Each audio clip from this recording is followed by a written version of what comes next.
संध्या ICU के बाहर बैठी थी। संध्या को पता नहीं था कि उसका बॉयफ्रेंड भी उसके आसपास है और अभिषेक अचानक वहां पहुंच जाता है। वो संध्या से सवाल जवाब करने लगता है। वो कहता है कि तूने मुझे इंस्टाग्राम पे ब्लॉक कर दिया है, तूने मुझे व्हाट्सएप पे ब्लॉक कर दिया है, तू मेरे कॉल का आंसर नहीं करती और तूने मुझे इग्नोर करना शुरू कर दिया है। हमारा 2.5 साल का रिलेशन था, पर क्या मैं इस काबिल हूं कि तू मुझे 2.5 साल बाद इस तरह से इग्नोर करे? ये क्वेश्चंस करने के बाद कहीं ना कहीं संध्या वहां से उठकर चली गई और दोनों के बीच में किसी बात को लेकर बहस हुई।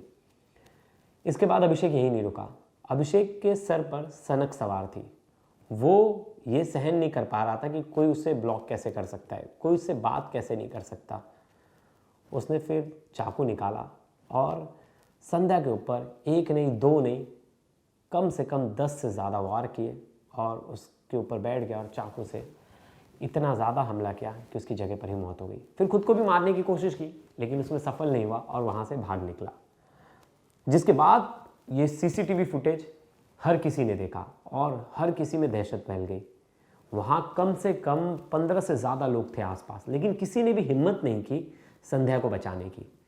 वो मारता रहा, लोग देखते रहे और वो चिल्लाती रही, लेकिन कोई बीच में नहीं आया और संध्या ने दम तोड़ दिया। बाद में घर वालों ने प्रदर्शन किया, आरोपी पकड़ा भी गया, लेकिन सोसाइटी का एक चेहरा लोगों के सामने आ गया कि जैसा केस हमने दिल्ली में देखा था साक्षी मर्डर के, जिसमें लड़की को वो पूरी तरह से मार रहा था, एक जिल्टेड लवर, सन की आशिक, और सब देख रहे थे, कोई बीच में नहीं आया, वैसे यहाँ भी हुआ।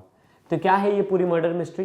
क्यों अभिषेक जो है इतना ज़्यादा नफरत करने लगा था संध्या से? क्या वो वजह थी और क्यों इसने इसकी हत्या की? जानेंगे इस वीडियो में। लास्ट तक वीडियो जरूर देखिएगा। नमस्कार, मेरा नाम है प्रवेश पांडे और आप देख रहे हो क्राइम तक। तारीख 27 जून, लोकेशन एमपी का नरसिंहपुर का डिस्ट्रिक्ट हॉस्पिटल, जिला अस्पताल। वहाँ 12वीं की छात्र संध्या चौधरी गई थी। उनकी कोई दोस्त थी, उनकी भाभी का इलाज चल रहा था, उन्हें देखने के लिए वो हॉस्पिटल पहुँचती हैं। लेकिन उनसे कुछ देर पहले, मतलब वो पहुँचती है 3:30 बजे, और 3:30 बजे से पहले एक लड़का जो है हॉस्पिटल के आसपास घूम रहा था। वो लड़का कहा जा रहा है उसका नाम अभिषेक है, और अभिषेक जो है वो संध्या का बॉयफ्रेंड है। अभिषेक वैसे पहले 2 साल पहले रिक्शा चलाता था, लेकिन अब वो पेंटिंग का काम करता था। तो वो आया 12 बजे से, वो घूम रहा था। उसे शायद पता था कि संध्या यहाँ आने वाली है और वो संध्या को ढूंढ रहा था, लेकिन संध्या उससे मिली नहीं। लेकिन 2:30 बजे के आसपास संध्या हॉस्पिटल आती है और पहले हॉस्पिटल के अंदर जाती है और वो एक जगह पर बैठ जाती है, जो विमेन वार्ड होता है वहाँ। उसके बाद वो उठती है और वो ट्रॉमा सेंटर की तरफ चले जाती है। ट्रॉमा सेंटर की तरफ आईसीयू वार्ड होता है, आईसीयू वार्ड के वो बाहर बैठती है। तब वहाँ अभिषेक आता है और अभिषेक उससे बहस करने लगता है और किसी बात को लेकर दोनों की बहस चलती रहती है। कुछ देर बहस चलती है, संध्या उठकर वापस कहीं और चली जाती है, वो उसके पीछे जाता है। फिर संध्या लौट कर आती है और 50 मीटर दूर कमरा नंबर जो 23 है वहाँ बैठ जाती है, रूम नंबर 23 के पास बैठ जाती है हॉस्पिटल के। अब वो उससे वहाँ भी बहस करता है। बहुत देर तक बहस चलती है और वो उसे एक थप्पड़ मार देता है। संध्या कुछ समझ पाती, तब तक संध्या वहाँ से भागने की कोशिश करती है, लेकिन वो उसका हाथ पकड़कर रोक लेता है और अपने जेब से निकालता है एक चाकू। वो चाकू अपने साथ लाया था और वो चाकू से कम 10 बार संध्या के ऊपर करता है। उसके ऊपर बैठ जाता है और बड़ी बेरहमी से उसे मारता है। ये सब कुछ हो रहा था दिन दहाड़े 3:30 बजे के आसपास। पूरा फ्लोर पे लोग थे, आसपास डॉक्टर्स जा रहे थे, दूर लोग खड़े थे, एक नर्स देख रही थी, सब कोई था, लेकिन किसी ने बचाने की हिम्मत नहीं दिखाई, क्योंकि इस लड़के के ऊपर इतनी सनक सवार थी, ये इतनी बेरहमी से अभिषेक अपनी गर्लफ्रेंड को मार रहा था संध्या को, कि उसके बारे में ऐसा कहा जा सकता है कि पागल सन की आशिक। और उसकी सनक उसके गुस्से में दिख रही थी और वो जिस तरह से मार रहा था उसमें दिख रही थी, लेकिन किसी ने हिम्मत नहीं की। उसने खुद को भी मारने की कोशिश की। अभिषेक ने चाकू लिया और खुद के गले पे मारने की कोशिश की, लेकिन वो उसमें सफल नहीं हुआ और उसके बाद वो वहाँ से भाग गया। वो बाहर अपनी बाइक खड़ा किया था, बाइक लिया और वहाँ से रफू चक्कर हो गया। कोई भी वहाँ जो सिक्योरिटी वाला था, गार्ड था, कोई बीच में आने की कोशिश किसी ने नहीं की, क्योंकि हर किसी को लग रहा था अगर हम बीच में जाएंगे तो ये हमें भी मार देगा। और वहाँ से वो भाग निकलता है। तब तक घर वालों को पता चलता है, लड़की के घर वाले, पुलिस सब पहुँचते वहाँ, और लड़की के घर वाले फिर वहाँ बाहर प्रदर्शन करना शुरू कर देते कि हमारी बेटी को इस तरह मार कर चला गया और हॉस्पिटल की सिक्योरिटी, सेफ्टी किस बात की है। बहुत देर तक हंगामा चला, फिर पुलिस वालों ने समझाया और लड़की का पोस्टमार्टम करने के लिए डेड बॉडी को भेजा गया और वो जगह को कॉर्डन ऑफ कर दिया और वहाँ जो फॉरेंसिक टीम आई वो जांच में लग गई।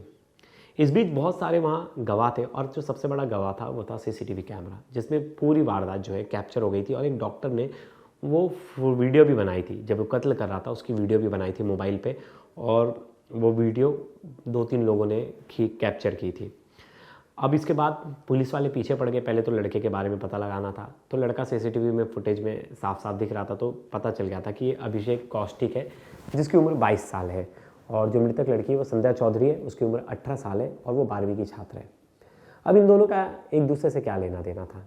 जो अभिषेक है वो रिक्शा चलाता था और वो संध्या के ही पड़ोस का रहने वाला था, और संध्या की उससे जब वो स्कूल में थी तभी उससे उसकी मुलाकात हुई थी। जब वो 10th स्टैंडर्ड का उसने एग्ज़ाम क्लियर किया था उसके बाद उसकी उससे मुलाकात हुई थी, और करीबन 2.5 साल हो गया था दोनों एक दूसरे को जानते थे। पहले दोनों ने एक दूसरे को सोशल मीडिया पर दोस्त बनाया, सोशल मीडिया पर दोस्ती हुई, दोस्ती धीरे धीरे बात आगे बढ़ी, फ्रेंडशिप आगे बढ़ती गई, दोनों मिलते गए।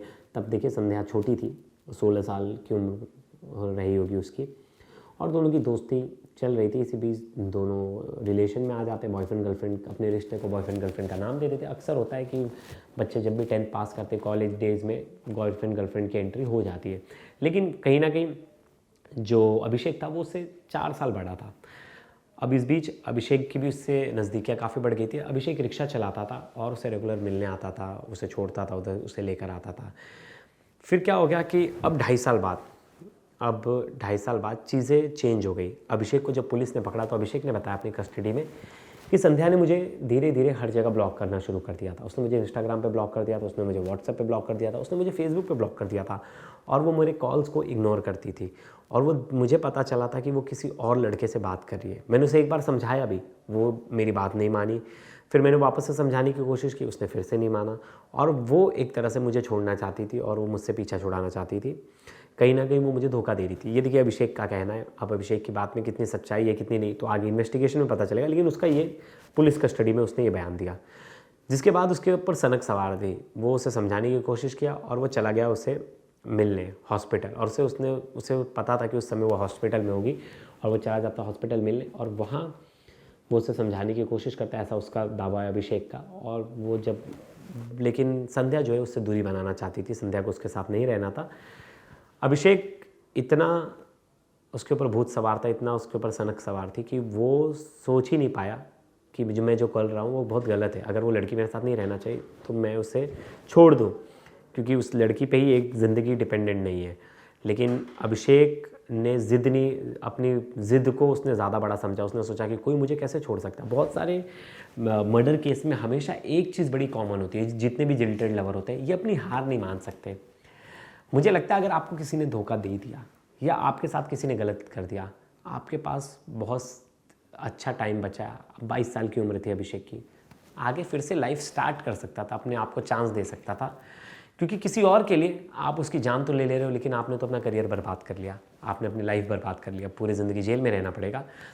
लेकिन कहीं भी जस्टिफिकेशन नहीं है, आप आगे बढ़ जाइए। अगर आपसे कोई पीछा छुड़ाना चाहते तो आप आगे बढ़ जाइए, आप उस रिलेशन में मत रुकिए।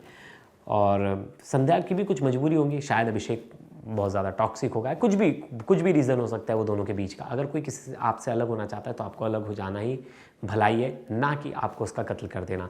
यहाँ अभिषेक ने वही गलती की, उसने संध्या का कत्ल कर दिया। पूरी ज़िंदगी जेल में बितानी पड़ेगी और वो हर दूसरे दिन पछताएगा कि काश मैं उसे जाने देता और मैं अपनी लाइफ फिर से स्टार्ट करता, क्योंकि जेल में जाने के बाद ही असली ज़िंदगी समझ में आती। तो ये थी संध्या और अभिषेक की स्टोरी, और आने वाले टाइम में अब पुलिस ने उससे रिमांड भी लिया है। क्या कुछ निकल कर सामने आता है हम उस पर भी डिस्कस करेंगे, इस स्टोरी का फॉलोअप भी रखूँगा। तो आप ज़रूर बताइएगा इस वीडियो पर आपकी क्या राय है, आज के रिलेशंस पे आपकी क्या राय है। मैं आपके कमेंट्स का वेट करूँगा। धन्यवाद दोस्तों।